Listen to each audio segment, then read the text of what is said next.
Hey people, I welcome you back to Caroline's Online Academy. நம்ம வந்து இது வந்து 14th வீடியோ இந்த பேசிக்ஸ் ஆஃப் அக்கவுண்டிங் சீரீஸ். நம்ம வந்து ஏற்கனவே நிறைய போன மூணு வீடியோவில் வந்து ஜேர்னல் என்ட்ரிஸ் எப்படி போடுறதுன்னு பார்த்துட்டு இருக்கோம். டிஃப்ரெண்ட் கைண்ட்ஸ் ஆஃப் டிரான்சாக்ஷன்ஸ்க்கு ஃபர்ஸ்ட் பர்ச்சேஸ் டிரான்சாக்ஷன் எப்படி ஜேர்னல் போடணும்னு பார்த்தோம். அடுத்து எக்ஸ்பென்சஸ்க்கு எப்படி ஜேர்னல் போடணும்னு பார்த்தோம். இப்போ வந்து டிராயிங்ஸ் அண்ட் சேரிட்டி இந்த ரெண்டு விஷயத்தையும் இந்த வீடியோவில் கவர் பண்ணுவோம். டிராயிங்ஸ் அப்படின்னா என்னன்னா, ஓனர் வந்து அவரோட பர்சனல் யூஸ்க்காக பொருட்களை எடுத்துட்டு போனாரோ இல்ல கேஷ் எடுத்துட்டு போனாலோ ஆர் எனி அதர் அசெட் எடுத்துட்டு போனாலோ it is known as drawings. Owner பிசினஸ்ல பணத்தை இன்வெஸ்ட் பண்ணா அது கேபிட்டல். அவர் வந்து பர்சனல் யூஸ்க்காக எடுத்துட்டு போனா அது வந்து டிராயிங்ஸ். ஸோ ட்ரெடிஷனல் அப்ரோச் படி பார்த்தீங்கன்னா என்னென்ன அக்கௌண்ட் அஃபெக்ட் ஆகுது இந்த டிரான்சாக்ஷன்ல? Cash withdrawn for personal purposes by owner, first transaction. அவர் கேஷ் வித்ட்ரா பண்ணியிருக்காரு, ஸோ ஆப்வியஸ்லி கேஷ் அக்கௌண்ட் வந்து அஃபெக்ட் ஆகும். ரெண்டாவது, பர்சனல் பர்பசஸ்க்காக வித்ட்ரா பண்ணியிருந்தா டிராயிங்ஸ் அக்கௌண்ட் வந்து அஃபெக்ட் ஆகும். கேஷ்ன்றது என்ன அக்கௌண்ட் நம்ம எல்லாத்துக்குமே தெரியும். ட்ரெடிஷனல் அப்ரோச்ல ரியல் அக்கௌண்ட்டுக்கு debit what comes in, credit what goes அவுட்னு ரெண்டு ரூல். இந்த இடத்துல கேஷ் வெளியே போறதுனால credit what goes out and therefore you're supposed to credit it. Drawings என்ன அக்கௌண்ட் அப்படின்னு பாத்தீங்கன்னா, டிராயிங்ஸ் எதை ரெப்ரசென்ட் பண்ணுது? ஓனரை ரெப்ரசென்ட் பண்ணுது. ஸோ அதனால அது வந்து பர்சனல் அக்கௌண்ட். ஓனர் என்ற மனிதனை ரெப்ரசென்ட் பண்றதுனால இல்ல மனுஷியை ரெப்ரசென்ட் பண்றதுனால அது பர்சனல் அக்கௌண்ட். பர்சனல் அக்கௌண்ட்டுக்கு என்ன golden rule? Debit the receiver, credit the giver. இந்த இடத்துல ஓனர் வந்து பணத்தை எடுத்துட்டு போறாரு, ஸோ அதனால டெபிட் த ரிசீவர், டெபிட். அடுத்து மாடர்ன் அப்ரோச். அகைன் ரெண்டு அக்கௌண்ட் அஃபெக்ட் ஆகுது. Cash account, same two accounts for the same logic. Drawings account, cash அக்கௌண்ட்ன்றது அசெட். டிராயிங்ஸ் பணத்தை வெளியே எடுத்துட்டு போனார்னா அசெட் பிசினஸ்ல குறையும். குறைஞ்சதுன்னா you suppose to credit it. Drawings account என்ன அக்கௌண்ட் அப்படின்னு பார்த்தா, ஸ்ட்ரிக்ட்லி ஸ்பீக்கிங் டிராயிங்ஸ் ஓனர் சம்பந்தப்பட்ட எல்லா அக்கௌண்ட்டையும் நம்ம ஈக்விட்டி அப்படின்ற கேட்டகரியில பிரிப்போம். ஈக்விட்டினா லயபிலிட்டி. இப்போ ஓனர் பிசினஸ்க்கு கொடுக்க வேண்டிய பணம், பிசினஸ் ஓனருக்கு திருப்பி தர வேண்டிய பணம் தான் ஈக்விட்டி. ஒருவேளை ஓனர் வந்து பிசினஸ்ல இருந்து பணத்தை எடுத்துட்டு போனார்னா பிசினஸ் ஓனருக்கு கொடுக்க வேண்டிய பணம் குறையுது. ஒருவேளை பிசினஸ் ஓனருக்கு 10,000 ரூபாய் கொடுக்கணும், இப்பவே ஓனர் 2,000 ரூபாய் எடுத்துட்டாருன்னா பிசினஸ் ஓனருக்கு 10,000 ரூபாய் கொடுக்க வேண்டிய 10,000 ரூபாய்ல 2,000 ரூபாய் குறையுது இல்ல. ஸோ ஈக்விட்டி வந்து குறையுது. ஈக்விட்டி எப்படி ட்ரீட் பண்ணும் அப்படின்னு பாத்தீங்கன்னா, லயபிலிட்டி எப்படி ட்ரீட் பண்றீங்களோ அதே மாதிரி ட்ரீட் பண்ணும். ஸோ ஈக்விட்டி டிக்ரீஸ் ஆனாலும் டெபிட் பண்ணும். ஸோ ஜேர்னல் என்ட்ரி என்ன வரும் இந்த இடத்துல அப்படின்னு பாத்தீங்கன்னா, sorry, drawings account debit to cash account. Cash withdrawn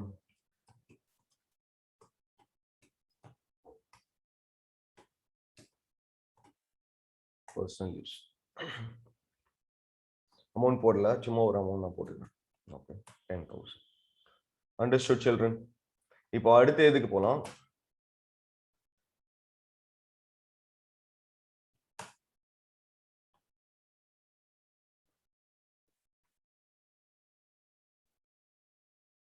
goods withdrawn for personal purposes by the owner. போன டிரான்சாக்ஷன்ல ஓனர் வந்து எதை எடுத்துட்டு போனாரு? கேஷ் எடுத்துட்டு போனாரு. இப்போ எதை எடுத்துட்டு போறாரு? குட்ஸ் எடுத்துட்டு போறாரு. கரெக்டா? சரி, இப்போ குட் கேஷ் எடுத்துட்டு போனா கேஷ் அக்கௌண்ட் அஃபெக்ட் ஆகும். குட்ஸ்னா என்னது? நம்ம பிசினஸ்ல வாங்கி விற்கிற பொருட்கள், இல்லைன்னா மேனுஃபேக்சர் பண்றதுக்காக வாங்கி வச்சிருக்கிற ரா மெட்டீரியல், இல்லை மேனுஃபேக்சர் பண்ணி முடிச்சு நம்ம வாங்கி வச்சிருக்கிற ஃபினிஷ்டு குட்ஸ், இந்த மாதிரி இதெல்லாம் எடுத்துட்டு போறாரு அப்படின்னா என்ன அக்கௌண்ட் அஃபெக்ட் ஆகுதுன்னு பார்க்கணும். நம்ம குட்ஸை பர்ச்சேஸ் பண்ணும்போது எந்த அக்கௌண்ட்டை டெபிட் பண்றோம்? பர்ச்சேஸ் அக்கௌண்ட்டை டெபிட் பண்றோம். ஸோ நம்ம குட்ஸ் எல்லாத்தையும் பர்ச்சேஸ் அக்கௌண்ட் தான் வச்சுட்டு இருக்கோம். ஸோ அப்போ அந்த பர்ச்சேஸ் அக்கௌண்ட் விட்டு அது வெளியே போகும்போது எந்த அக்கௌண்ட்டை கிரெடிட் பண்ணும்? பர்ச்சேஸ் அக்கௌண்ட் தான் கிரெடிட் பண்ணும். அவ்வளவுதான், சிம்பிள். ஸோ கேஷ் அக்கௌண்ட்டுக்கு பதிலாக பர்ச்சேஸ் அக்கௌண்ட். ஓனர் குட்ஸை வெளியே எடுத்துட்டு போனார்னா பர்ச்சேஸ் அக்கௌண்ட்ல இருந்து அசெட் குறையுது, அதனால பர்ச்சேஸ் அக்கௌண்ட் வந்து டெபிட் பண்ணும். மற்றபடி டிராயிங்ஸ்க்கு எல்லாமே லாஜிக்லாம் சேம் தான். So purchase account debit to cash account. Oh no, drawings account debit to purchase account. drawings தானே எடுத்துட்டு போறாரு, குட்ஸ் குறையுதுனால purchase account கிரெடிட் பண்ணும். அடுத்து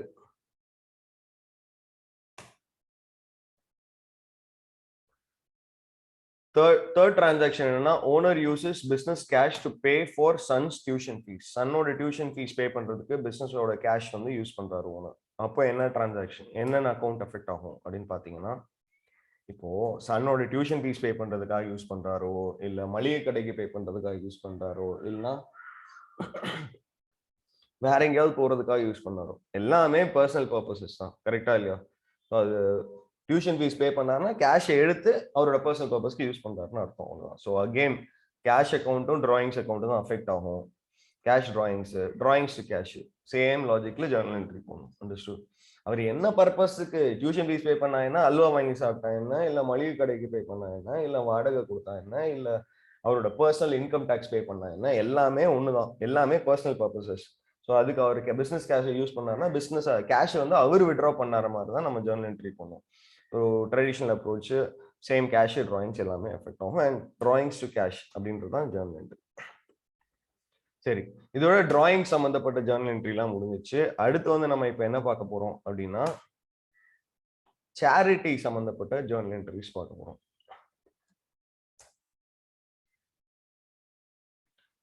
கேஷ் டொனேட்டட் அஸ் சேரிட்டி. சேரிட்டினா என்ன? பேசிக்கலி யாருக்காவது ஃப்ரீயா பொருட்களை கொடுக்கறது. கரெக்டா இல்லையா?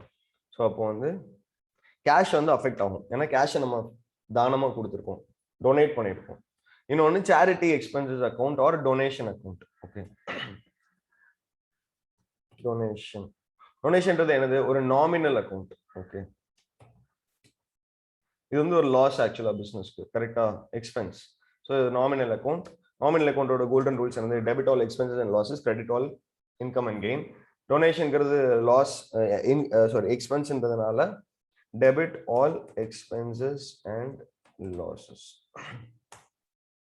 Similarly, cash வந்து business விட்டு வெளியே போகுது, அதனால மாடர்ன் அப்ரோச்ல கேஷ் அக்கௌண்ட் வந்து அசெட், அதனால டிக்ரீஸ், அதனால கிரெடிட் பண்ணும். டொனேஷன் அப்படின்றது வந்து எக்ஸ்பென்சஸ் வந்து இன்க்ரீஸ் ஆகுது. இன்க்ரீஸ் ஆகிறதுனால நம்ம என்ன பண்ணோம்? டெபிட் பண்ணோம். நம்மளோட ஜர்னல் என்ட்ரி என்ன அப்படின்னு பார்த்தீங்கன்னா,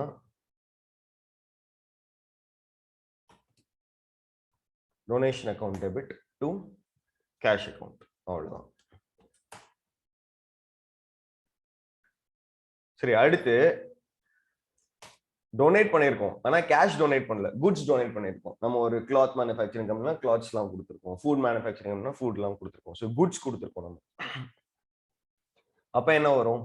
நம்ம வந்து குட்ஸ் வாங்கும்போது பர்ச்சேஸ் அக்கௌண்ட்ல டெபிட் பண்றோம். Purchase account debit to cash, purchase account debit to credit. அப்போ குட்ஸ் வெளியே போகும்போது எந்த அக்கௌண்ட் விட்டு வெளியே போகணும்? பர்ச்சேஸ் அக்கௌண்ட் விட்டு தான் வெளியே போகணும். ஸோ பர்ச்சேஸ் அக்கௌண்ட் அப்படின்ற அசெட் அக்கௌண்ட் வந்து வெளியே போகுது, அதனால கிரெடிட் பண்ணும். டொனேஷனுக்கு அதே தான். டொனேஷன் வந்து ஒரு எக்ஸ்பென்ஸ், அதனால debit all expenses and losses. Understood? Debit.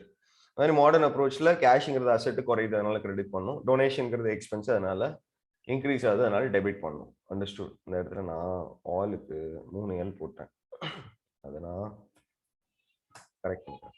Okay, so goods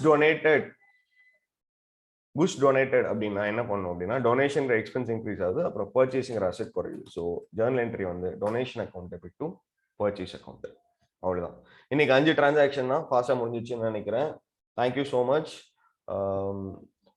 video பிடிச்சிருந்துச்சுன்னா லைக் பண்ணுங்க, ஷேர் பண்ணுங்க, சப்ஸ்கிரைப் பண்ணுங்க. இன்கேஸ் உங்களுக்கு ஏதாவது டவுட்ஸ் இருந்துச்சுன்னா கண்டிப்பா கமெண்ட் பண்ணுங்க, அடுத்த வீடியோல நான் அதை சொல்லித்தரேன். You people have fun, take care and bye.